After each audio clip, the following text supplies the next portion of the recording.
bwe tubeera tusoma amawulire tuyina kye tuyita ethics of media. Ezo no kye weeteekako tojja kumalako nakyo.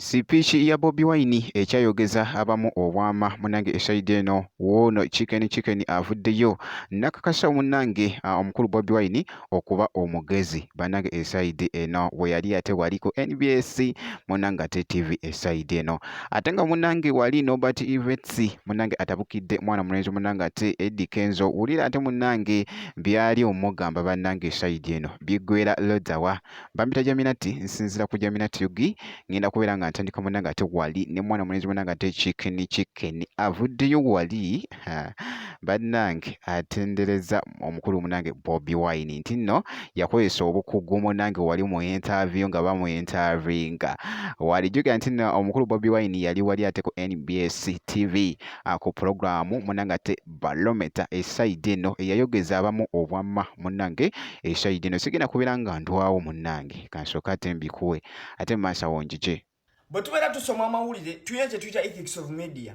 Ethics of media ebiseera ebisinga zikuyambako gwe munnamawulire obutagwa mu mbooko z'abasajja bali mu gavumenti.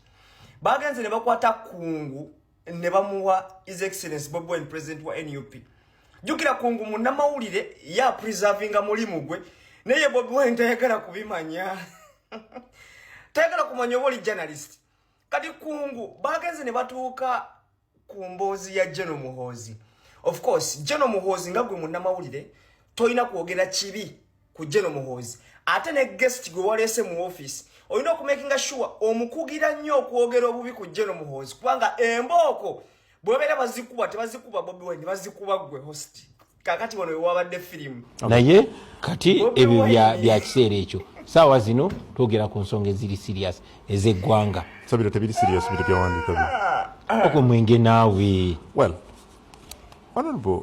Ogumwenge kyengamba kungu tewefula atakiwulidde ati amanye nti n'okukiwulira obuwulizi bajja nga tunatera okubeera nga tumaliriza. Honorable.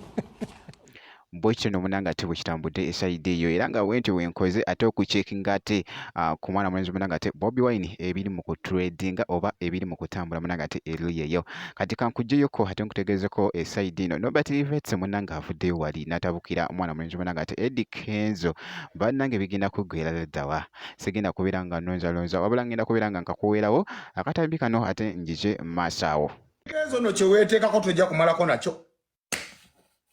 Enkubulidde ate kasawa sindika abasirikale b'SFC kisajja gwe bagenda okusibira akakookolo oyinza n'obutaddamu kulaba President Museveni paka emyaka 5 egiddako ate kati buli woyita abeera wa SFC ate osindika b'SFC nze be navaayo nenjogerako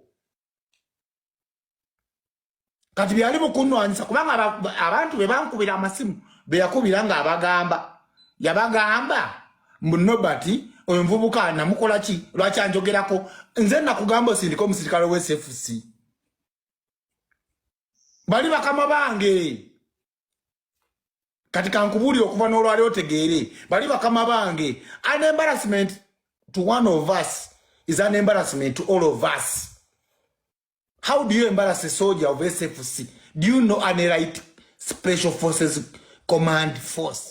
Bwenti munanga ate wenkoze esaidi eyo ku mwana mulenzi munanga ate Eddie Kenzo bibadde bitambula wali ate nga Norbert Ivetsi ng'ali mutabukira bitya abantu bagambye ne bagamba bannange Norbert Ivetsi ate ayagaza ki mwana mulenzi munanga ate Eddie Kenzo esaidi eyo era nga bwawulidde munange ate mukatambyako era nga katredinze nnyo wali ate ku mukutu munanga ate ogwa TikTok ngenda kubeera nga nkomawo ate mu maaso eyo kakasa nti no video gimpya like kosa n'okusubscribinga nakyo kibeera kikulu nnyo ngenda kubeera nga nkomawo ate mu maaso eyo n'ebirala.